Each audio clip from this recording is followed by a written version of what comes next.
made a really stupid mistake, had a lovely walk to the top of the hill, and I am now suffering. So if I keep blowing my nose during this, please forgive me. So I'm going to talk about birds of Meadows and what we can do to help them. If I'd been giving this talk probably 50 years ago, I think it would have been called the Farmland Birds. But of course, one of the problems is, as we know, that we've lost so many birds, particularly our farmland birds, that meadows and meadowland and the things that you're doing and you're creating are hugely important. So we'll start. I'm just going to have a little quiz. That's good.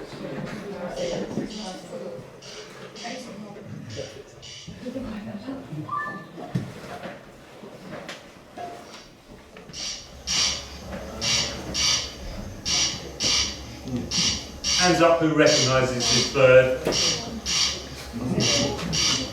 I'm going to pick somebody at random, not you Dave, not you John.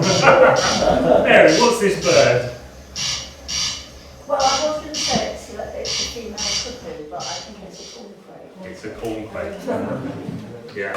Had I asked that question 100 years ago, every single hand in here would come. So if you look at the bird books for Devon from the turn of the 20th century, corncrake was common and widespread, and didn't really need much further explanation from that. So here's corncrake. You won't see one in Devon anymore. They're extinct as a breeding bird. And I don't know, John, whether you've ever seen one in Devon. No, they occasionally turn up. Never seen one. So you'll have to go up to the Hebrides or Orkney to be able to now hear and see a corncrake. So there are birds that have disappeared, and one of the things that I like to do is to have a look at old paintings. This is a painting in Tor Abbey of haymaking, which gives you a sense of what the landscape would have looked like 100 or 200 years ago. This haymaking, but you can look at the hedgerows here, look at the large trees, look at the standards, look round the river, how scruffy it is. This was not a manicured landscape. And of course, birds need different things. They're quite simple in their needs. They need somewhere to nest, they need food to feed their chicks on, and they need food for survival during the winter. But they all need different habitats and different types of food, and that means a mosaic of landscapes to create a heterogeneous landscape. And what we've done, to a large extent, is homogenised our landscape. So a field like this, which is just outside South Brent, which I took this photo recently, isn't going to be terribly good for any birds, either nesting, breeding or feeding.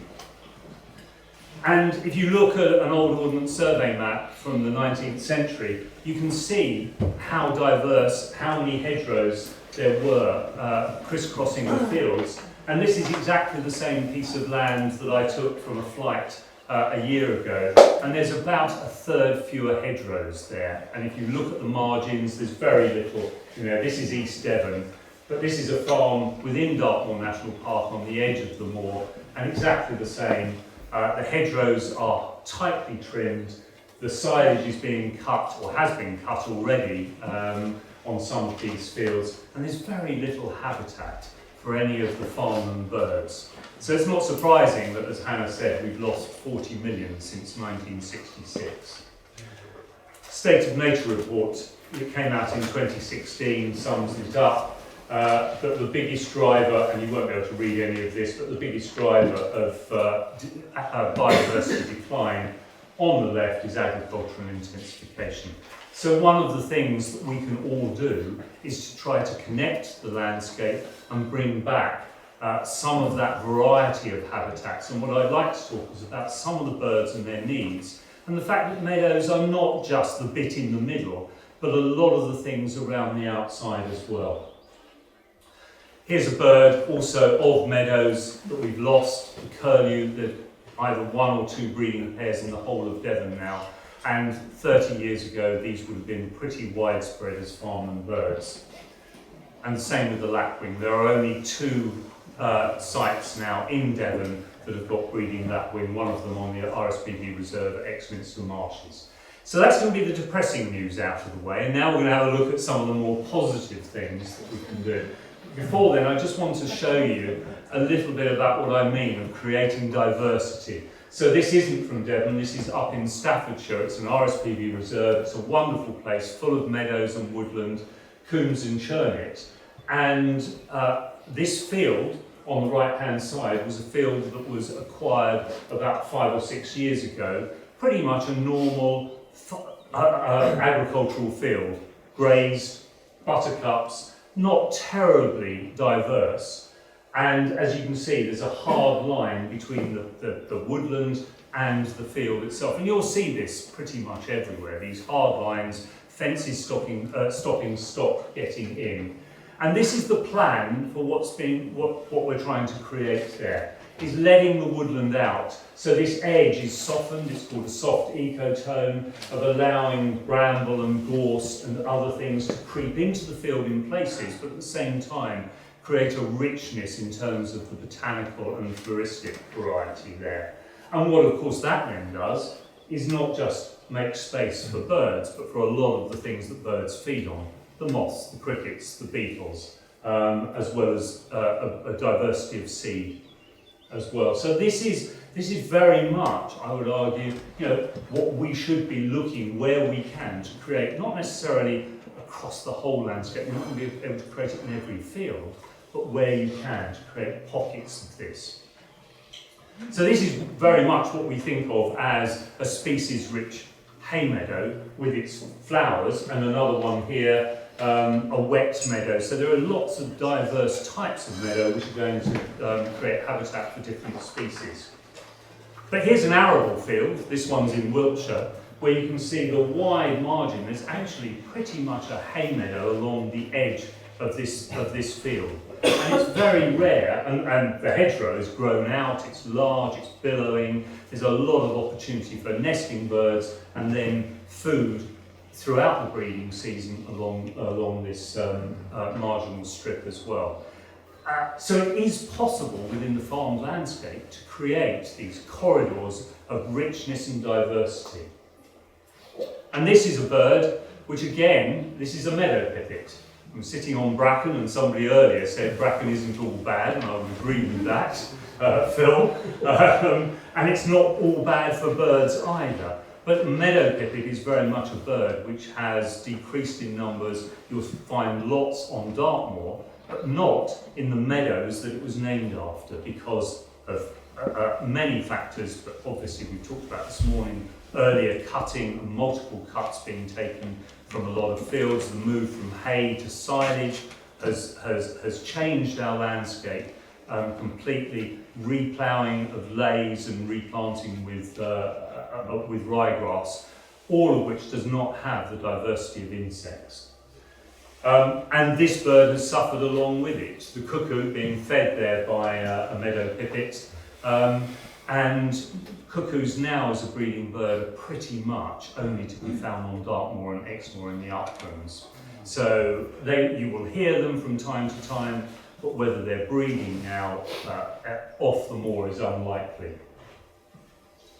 And this bird as well, the skylark, one of those birds that we associate with the wider countryside, and again, the best place that you're going to hear skylarks is up on Dartmoor. It should be in the fields, and talking to Andy earlier, he said there are still skylarks here, which is wonderful because actually this farm now is being managed for wildlife, but there happen to be in the fields that are being grazed. So it's possible to have these birds along with stock as well. This is a field, I've sneaked a picture of our dog into here as well. It's just that I've left to go completely wild, have done nothing with it, sort of exercise in rewilding, but not on the scale of those who've heard of NEP, where it's 3,500 acres. This is a 7-acre field. And I did it specifically for these creatures. There's no picture of it, but that is a vole hole. So you've got field voles living in the thatch under the grass there in order to feed this bird. And we have those birds nesting not in one of our barns, but across the road. and of course it's a bird very much associated with rough grassland, and it needs the voles that live in the thatch as well as this bird, the kestrel, and you'll often see hunting over rough grassland fields. Again, it's a bird that has seen steep declines, primarily because we've lost a lot of the habitat and we've lost a lot of the food. And what I then wanted to talk a little bit about is right in the centre here, you can see one of the signs of old pasture. I'm going to press this. What's happening? It's the on the bottom. Bottom. No, on the bottom of the control, on the underside. Ah, there. Oh, I've lost it again. Sorry. Anyway, I can point it. It's an anthill. You'll all have seen anthills, but they're very much identified with old, unmown pasture. As soon as, of course, you roll a field or you cut that field, so many hay meadows that are cut will not have these in there. But they are species, they are habitat associated with this bird, the green woodpecker, which has that long, sticky tongue, which allows it to probe into anthills and suck up ants on there. Vilified, bramble. Everybody wants it out, takes over. The field will be full of bramble. It will also be full of this bird, the blackcap. So here's one of those birds that will be nesting in that bramble. And here is the nest of another of those birds. This is a garden warbler's nest, which John found and some years ago. Beautiful, made out of those dry grasses and just sitting on the top of a bramble bush. So lovely bird, beautiful song. A bird that will only survive if we leave those bramble patches and the food that's associated with them. Hedgerows. So again, moving from the centre of the field to the edges, these are just as important. And leaving standard trees, I think Craig would agree, very good for bats. These are bat corridors, but they also provide nesting habitat for a lot of species. This hedgerow was laid a couple of years ago, really tight, fantastic for birds to nest, including birds like this, goldfinch, which will be in some of those trees, nesting colonially, or another species which often people really have a problem with, gorse. So in one of our meadows, we've got large patches of gorse, which are great for butterflies, for green hair streak butterflies and others, but also for birds like this, the linnet, another very common farmland bird that is now, I think, red or amber listed because it has declined so much because of the change that's happened to our farmland. Paths. Actually, paths through meadows can be really good. You're replicating areas where animals would have grazed more tightly, and you'll end up with attracting birds like this, mistle thrush. And this isn't one that nested on ours, but these are the mistle thrush chicks which nested this year in an apple tree. And I've already seen them fledged out feeding on the paths going through the meadows. Orchards, trees within meadows are not terrible at all, and they really have. So I would say that you can have meadows and you can have fruiting trees as well because of the blossom, for pollinators, but also because birds like this, which used to be persecuted in areas because it does pick off the blossom of trees, it will take fruit. We've got a small cherry orchard and we've never yet seen a cherry after 5 years, but we planted it specifically in order to attract bullfinch to there. So I think it's knowing about some of the different needs for these birds and then thinking about providing habitat that has gone from the wider landscape. So again, another hedgerow. This one's reasonably newly planted, so it's actually at the moment it's quite open, but already we're seeing greenfinch come back, and they've had a problem with disease over the last few years, but we're now seeing numbers rise again, and those loose hedgerows are perfect to bring back greenfinch into the landscape. All of these farmland birds would have been common but in many areas of the countryside it's extremely difficult to find even some of those common birds. And just to finish before I do, it's not just about what's on the ground, it is about the insect load that a scruffy meadow like this, which isn't particularly floristically diverse, but has lots of grasses, lots of those grass moths, lots of small flies all coming up, and you can just see at the top, it's not a terribly good picture, up in the air, some of the aerial feeders. And this scruffy meadow is one of the best fields that we have for aerial feeders like this, the swift, not the common swift that we talked about or you've seen earlier, the other swift, the Asian swift, which is a high aerial feeder, will travel long distances picking off small flies. Obviously the swallow, which everybody knows, the barn swallow, again will be swooping over the tops of those fields. So you've got layers of birds picking off insects throughout the season. And one of my favourites, the house martin, numbers have declined significantly over the last 40 years. We're still lucky in Devon to have reasonable numbers. And as you can see here, one of the other things, as well as food it needs, is mud to build its nests. So if there's one thing within a meadow I would ask that you could do that would really make a difference, as well as managing hedges, planting hedges, it's putting in water, putting in a pond, particularly just a muddy area around the edge for things like house martins, and of course you'll get lots of other things as well. Food, dragonflies, damselflies, etc. And that will attract a bird like this, the pied wagtail as well, which will also be around those muddy fringes of a pond like that, picking off some of the flies and some of the insects. So that's my brief introduction to some of the birds and some of the habitat that you can put in to meadows as well, to create that diversity, that heterogeneity that will attract a whole range of species.